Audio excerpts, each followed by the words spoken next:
Hello दोस्तों, आज के वीडियो में हम लोग डिस्कस करने वाले हैं जैकोबियन एज के बारे में। That is a most important age of English literature, है ना दोस्तों। एलिजाबेथन एज के बाद जो नया एज आता है, नया पीरियड आता है, वो आता है जैकोबियन एज का। अब एक बार रिमाइंड कर लीजिए आप लोग, एलिजाबेथन पीरियड कब से कब तक था। तो वो था दोस्तों 1500 to 1558 से लेकर के 1603 तक वो पीरियड चला। उसमें आप लोगों ने पढ़ा कि जिसमें एलिजाबेथन का शासन था और एलिजाबेथन पूरी तरीके से उसमें शासन कर रही थी, है ना। लेकिन जो जैकोबियन एज आता है दोस्तों, इस जैकोबियन एज में अब एक नया मोनार्की सिस्टम आता है, जिसमें आपके शासक यानी कि जेम्स फर्स्ट होते हैं। इसमें शासक कौन होते हैं ये आप नोट डाउन कर लेंगे, इम्पोर्टेंट है। इसमें शासक हैं आपके जेम्स प्रथम, है ना। जेम्स प्रथम ये मोनार्की होते हैं। The Jacobean era was the period in English and Scottish history. ये इंग्लैंड और स्कॉटलैंड के इतिहास से जुड़ा हुआ है।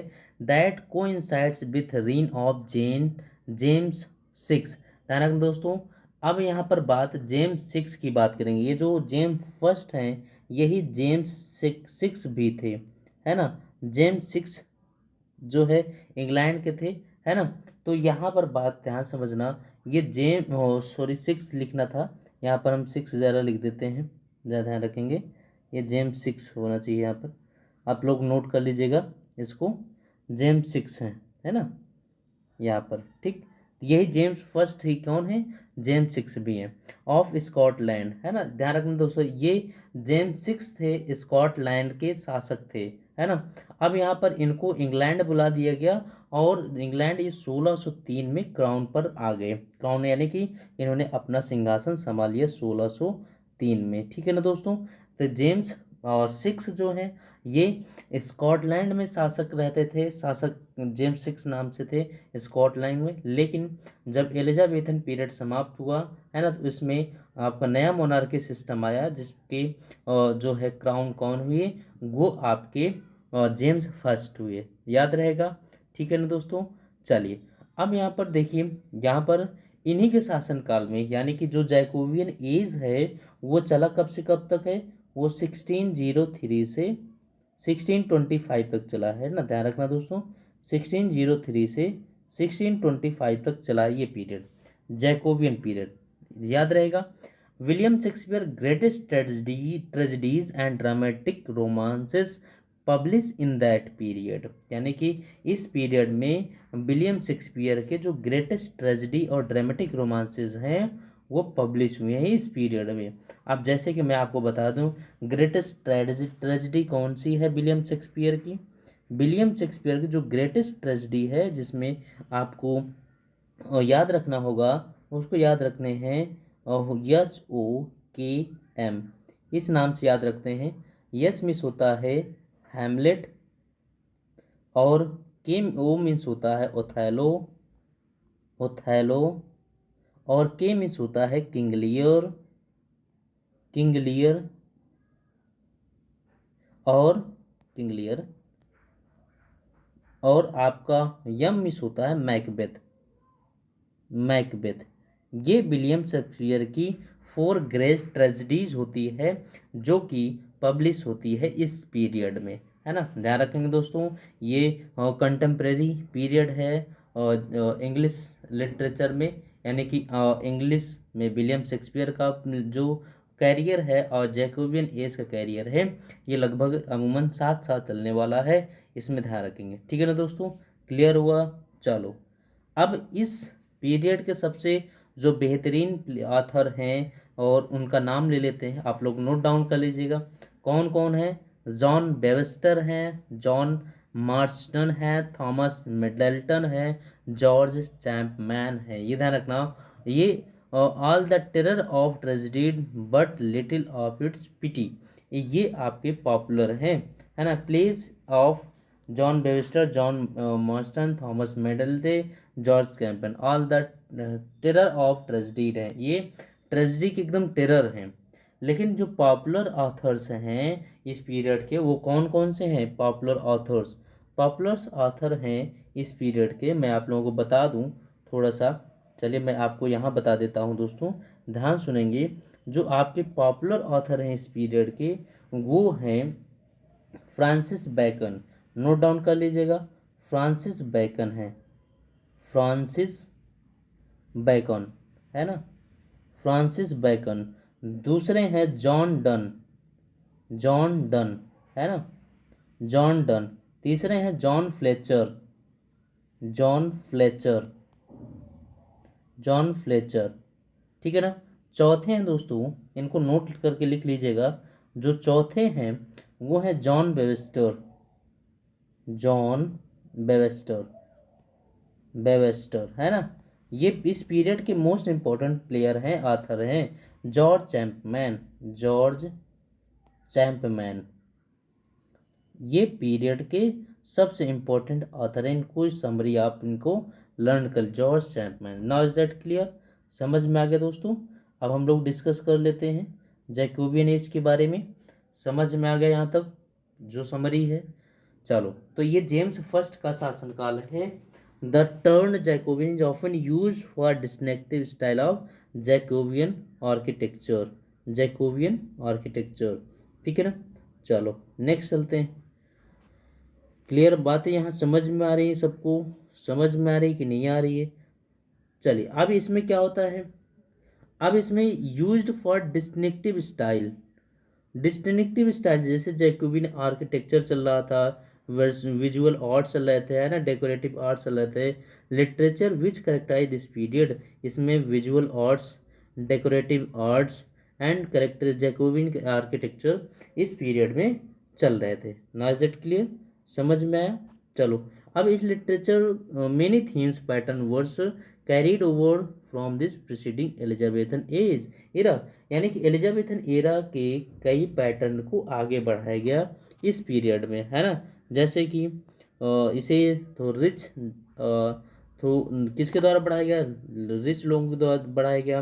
और कुछ उसमें जैकोबियन लिटरेचर का हिस्सा था। Is ऑफली darkly questioning William Shakespeare's greatest tragedies and dramatic romances. मैंने बताया ना दोस्तों कि विलियम शेक्सपियर की ग्रेटेस्ट ट्रेजेडीज और रोमांसेस जो है ड्रामेटिक रोमांसेस इस पीरियड में पब्लिश हुए हैं। जैसे कि किंग लियर कब पब्लिश हुआ है, इसको आप नोट डाउन कर सकते हैं। किंग लियर पब्लिश हुआ 1605 में, मैकबेथ 1606 में, और द टेम्पेस्ट 1610 में, है ना। इसको आप नोट डाउन कर लीजिएगा एंड ध्यान रखेंगे द टेम्पेस्ट 1610 में, है ना। और साथ ही साथ इसमें रिटन बिटवीन 1608 टू एंड 1607 तक लिखा गया। यहाँ तक समझ में आया?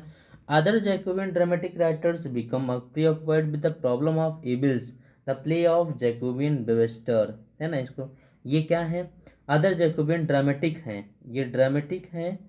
अब ये ड्रामेटिक का मतलब क्या है? ड्रामेटिक राइटर्स हैं, है ना, ड्रामेटिक, ये ऑक्युपाइड हैं अपने प्रॉब्लम ऑफ इविल्स के साथ, साथ साथ में ये plays of John Webster, John Merton, Thomas Middleton and George Chapman induce करते हैं ये टेरर ऑफ ट्रेजेडी को और बढ़ाते हैं, है ना, लिटिल्स ऑफ इट्स पिटी में, ठीक है। Comedy was best represented by the acid satire of Ben Jonson, comedy एकदम बहुत तेजी से चले थे, satire, acid satire of Ben Jonson. तो ध्यान रखना दोस्तों, यहाँ पर comedy was best represented by the acid satire of Ben Jonson, Ben Jonson satire, father of satire, है ना, बेन जॉनसन, ठीक है ना दोस्तों। अब ध्यान रखना इसको। अब यहाँ बात करेंगे, अच्छा एक बात और बता दें दोस्तों, फादर ऑफ इंग्लिश एसे और फादर ऑफ एम्पिरिसिज्म किसे कहा जाता है? तो father of English essay Francis bacon को कहा जाता है। फादर ऑफ इंग्लिश एसे किसे कहा जाता है? फ्रांसिस बैकन को कहा जाता है। नोट डाउन कर लीजिएगा। अब यहाँ कई प्रकार के varied works of Francis Beaumont and Fletcher के पब्लिश किए गए हैं। Another feature of drama in this time however was the development of the extravagant courtly entertainment, courtly entertainment होने लगा, नोन एज द मास्क। ये बहुत इंपॉर्टेंट है। Courtly entertainment को किस नाम से जाना जाने लगा? मास्क के नाम से जाने जाते। कोर्टली एंटरटेन मतलब कि लोग जो है अभी तक बाहर जा कर के, यानी कि कहीं रोड पे, कहीं किसी जगह पर, वो अन्य जगह पर जा कर के वो अपने चीज़ों को प्रस्तुत कर रहे थे, सटायर को, ड्रामा को, है ना। लेकिन अब क्या है कि कोर्टली होने लगा, यानी कि किसी दरबार में, राजा महाराजा के दरबार में जाकर के चीज़ों को प्रस्तुत करने लगे, ठीक है ना। Reach is literary peak of this work, यानी कि लगभग ये काफ़ी ऊंचाइयों तक चलने लगा। जो प्रोज है मोस्ट रिप्रेजेंटेड वर्क्स हो गया in those of Francis Bacon, King James Bible. Prose इनका बहुत तेजी से पब्लिश हुआ। अब पॉपुलर ऑथर्स मैंने बता ही दिया है कौन कौन से हैं पॉपुलर ऑथर्स। इसमें आपके फ्रांसिस बैकन हैं, जॉन डन हैं, जॉन फ्लेचर हैं, जॉन वेबस्टर हैं, जॉर्ज चैंपमैन है। इनको आप नोट डाउन कर लीजिएगा। इंपॉर्टेंट पॉइंट क्या है ये ध्यान रखना। The King James Bible of, आगे हम बाइबल के बारे में डिस्कस करेंगे, है ना, कि कैसे बाइबल को रिप्रेजेंट किया गया है। The King James Bible, KGB इसे कहा जाता है, किंग जेम्स बाइबल। इसको शॉर्ट फॉर्म भी याद रखेंगे, KGB। KGB कौन है? King James Bible of, sometimes known as the English version of 1611। इसे इंग्लिश वर्जन के नाम से जाना, English version, who known the English version of 1611, तो King James Bible. Simply the authorised version, इसे हम या फिर ऑथराइज्ड वर्जन कहते हैं किंग जेम्स बाइबल को, in English translation of the Christian Bible of the church of England. यानी कि इंग्लिश ट्रांसलेशन, यानी क्रिश्चियन बाइबल का चर्च ऑफ इंग्लैंड में जो है उसे ट्रांसलेशन का हम किंग जेम्स बाइबल को जाना जाता है, ठीक है दोस्तों। Commission in 1604 and completed as well as publish in 1611 में पब्लिश किया, 1611 में उसे पब्लिश किया गया, और जो है कमीशन कब किया गया? 1604 में, ठीक है ना। और किसकी स्पॉन्सरशिप में पब्लिश किया गया है? तो स्पॉन्सरशिप है जेम्स फर्स्ट के, है ना, जेम्स फर्स्ट के। The book of the King James version included 39 books. King James में कितने बुक्स इंक्लूड है? 39 बुक्स इंक्लूड है, और जिसमें हम 39 बुक्स ऑफ ओल्ड टेस्टामेंट की हैं। ओल्ड टेस्टामेंट की कितनी बुक्स हैं? और जो है बाइबल्स में या इंग्लिश वर्जन में 39, ध्यान रखना इसको। And inter testamental section containing 14 books. Inter testamental section कितनी बुक्स कंटेन करता है? वो 14 बुक्स कंटेन करता है। Now is that clear? ये ध्यान रखेंगे। एंड 14 बुक्स ऑफ एपोक्राइफा, ये ध्यान रखेंगे, 14 बुक्स ऑफ एपोक्राइफा का है ना, ये है an inter testament section containing 14 books of Apocrypha. 27 books of the New Testament. ये क्वेश्चन है, पूछा गया है आपके TGT PGT एग्जाम में, है ना, कि जो है न्यू टेस्टामेंट की कितनी बुक्स हैं, तो आप कह सकते हो 27 books of the New testament. Is that clear? चलो भाई, समझ में आ गया। अब क्या होता है इस पीरियड में, कुछ जो है दुर्घटना ये होती है दोस्तों, कि आगे मैं बताऊंगा कि कुछ राजनीतिक चलने के कारण जो है किंग जेम्स को मारने की जो है साजिश की जाती है। द मोस्ट नोटोरियस इवेंट, यानी कि जो कुख्यात बदनाम इवेंट होता है जेम्स के शासनकाल में, वो कौन सा होता है जेम्स के शासनकाल में?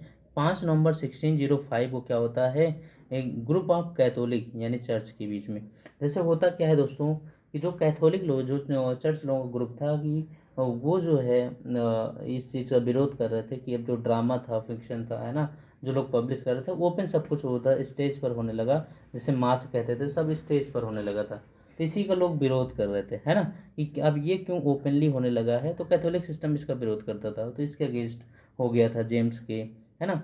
तो इसी कह रहा है कि इंक्लूड द इनफेमस गाई फॉक्स। अब इसमें जो इंग्लिश कैथोलिक थे ये अटेम्प्ट करते हैं, क्या अटेम्प्ट करते हैं? ब्लो अप, उड़ा देने के लिए किंग एंड पार्लियामेंट, है ना, इन द पैलेस ऑफ और वेस्टमिंस्टर। ये ध्यान रखना, वेस्टमिंस्टर को उड़ाने का ये लोग कोशिश करते हैं, और ये गन पाउडर प्लॉट ऑफ, है ना, गन पाउडर का इस्तेमाल करते हैं 1605। बट क्या होता है, was a failed attempt to kill the Protestant king James वर, लेकिन ये असफल होते हैं, असफल होते हैं, ये किंग को जो है फर्स्ट को मार नहीं पाते हैं, है ना। अब क्या होता है, his family and most of the Protestant aristocracy is one fail soup in by blowing the house of parliament during the state opening. हालांकि भाई कहीं ना कहीं तो इनको कुछ करना ही था, तो ये पार्लियामेंट को उस समय उड़ा दिए थे। The conspirators had further plan to abduct any of the royal children not present in parliament to incite a revolt in the Midlands. बात समझ में आ गई दोस्तों, विद्रोह यही था। देखो ये अभी एक आपको ब्रीफ समरी जैकोबियन एज के बारे में जानना है, क्या कैसे घटित हुआ है। बाकी जब आप डिटेल पढ़ेंगे, मैं एक डिटेल वीडियो लेकर के आऊँगा, तो उस जैकोबियन एज में कौन कौन से इंसिडेंट हुआ ये सारी चीज़ें बताऊँगे।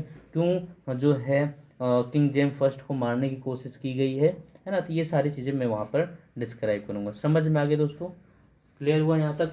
कोई दिक्कत परेशानी नहीं होनी चाहिए, है ना। कोई परेशानी कोई दिक्कत हो तो आप जो है कमेंट बॉक्स में कर सकते हैं। समझ में आया? चलो अब भी देखते हैं यहाँ पर दोस्तों, ध्यान रखेंगे। The Jacobian era was the time when James first was king England between 1603 1625। याद रहेगा, ये कॉलोनियल टेरिटरीज वर एक्सप्लोडेड। कहने का मतलब अब इस समय कोलोनाइज सिस्टम बहुत तेज़ी से चलने लगा, यानी कॉलोनियल पीरियड जो है चलने लगा, कॉलोनियल पीरियड उपनिवेशवाद चलने लगा, है ना। रिलीजियस, ध्यान रखना, कॉन्फ्लिक्ट।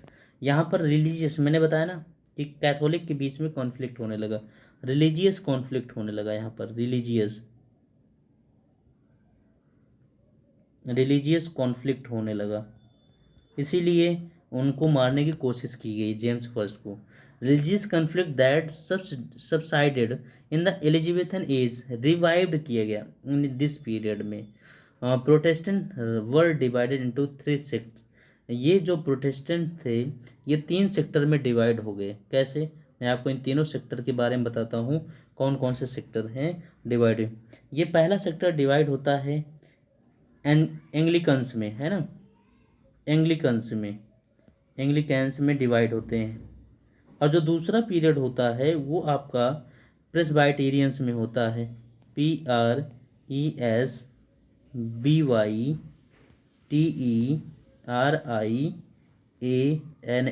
इसमें होता है।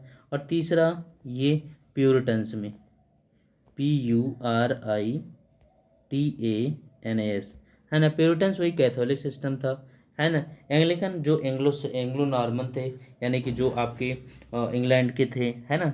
प्रिस्बाइटेरियंस ये जो नई चीज़ें बनकर आ रही थी, है ना, लोग रिच रिच होता जा रहा था, है ना, कॉलोनाइज किया जाता, तो इन चीज़ों में डिवाइड हो गया। समझ में आ गया दोस्तों? अब क्या होता है, इनको नोट डाउन कर लीजिएगा। अब क्या होता है इस बात को ध्यान रखना दोस्तों। 5 नवंबर 1605 को गन पाउडर का इस्तेमाल किया गया है, किसके खिलाफ? जेम्स फर्स्ट के खिलाफ, है ना। याद रखना 5 नवंबर 1605 को, है ना।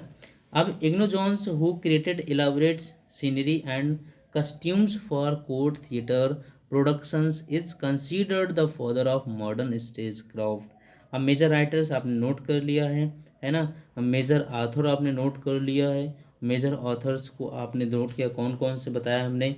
मेजर ऑथर्स थे फ्रांसिस बेकन थे, जॉन डन थे, John Fletcher, John Webster, George Chapman. और मेजर ट्रेजडीज विलियम शेक्सपियर बताएगी, Hamlet, Othello, King Lear, Macbeth, है ना, the Winter's Tale, Winter's Tale, the Tempest, ये सारी चीज़ें आपको बताएगी। ठीक है ना, ठीक है, कोई दिक्कत यहाँ पर नहीं, बिल्कुल नहीं होनी चाहिए। तो ध्यान रखना दोस्तों, तो जैकोबिन पीरियड कब से कब तक चला याद रहेगा।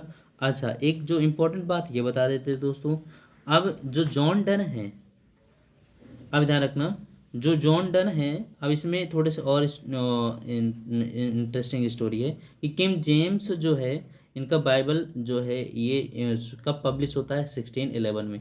King James Bible into English in 1611। ध्यान रखना इसको, रॉयल एक्सचेंज कहते हैं, है ना, रॉयल एक्सचेंज के नाम से जानता है। यानी कि इसे आप कह सकते हैं कि जिसे किंग जेम्स KGB हमने बताया था ना दोस्तों, KGB इंग्लिश वर्जन ऑफ 1611 में पब्लिश होता है। और 47 स्कॉलर्स इसमें इंक्लूड होते हैं, स्कॉलर्स द ऑथराइज वर्जन में होते हैं। ठीक है ना। 1616 Ben Jonson becomes England first poet laureate. अब यहाँ पर ये नोट कर लीजिएगा आप लोग, इसकी क्या नोट करेंगे?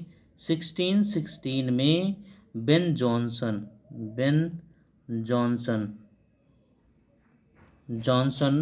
क्या हो गए? इंग्लैंड के इंग्लैंड के बेन जॉनसन क्या हो गए फर्स्ट, इंग्लैंड क्या हो गए first poet laureate, first poet laureate, ये ध्यान रखेंगे आप लोग। कौन बन गया बेन जॉनसन, कब बने 1611 में, है ना। अब मेटाफिजिकल पोएट्स एक बार नोट कर लीजिएगा आप लोग कौन कौन से हैं मेटाफिजिकल पोएट्स। मेटाफिजिकल पोएट्स होते हैं आपके जॉन डन हैं, जॉन डन, और कौन है एंड्रयू मार्वेल हैं, एंड्रयू मार्वेल हैं, जॉर्ज हर्बर्ट हैं, जॉर्ज हर्बर्ट हैं, है ना। इनको नोट करिए, मेटाफिजिकल पोएट्स हैं। हेनरी वोगम हैं, हेनरी वोगम, VOUGHAN, हेनरी वोगम। अब अब्राहम कॉले और जॉन क्लीवलैंड, ये आपके मेटाफिजिकल पोएट्स हैं। अब इसको ज़्यादा ध्यान रखेंगे कुछ कि किंग जेम्स यानी कि किंग जेम्स फर्स्ट की मृत्यु कब होती है। तो ये जेम्स फर्स्ट की मृत्यु जो कब होती है दोस्तों, जेम्स फर्स्ट की जो मृत्यु होती है वो 1625 में होती है। ठीक है ना। नाउ इज दैट क्लियर, समझ में आ गया, कोई दिक्कत परेशानी नहीं होनी चाहिए। चलो आज की वीडियो में इतना तक, नेक्स्ट वीडियो में हम लोग कैरोलियन एज डिस्कस करेंगे। Thanks for watching, thank you.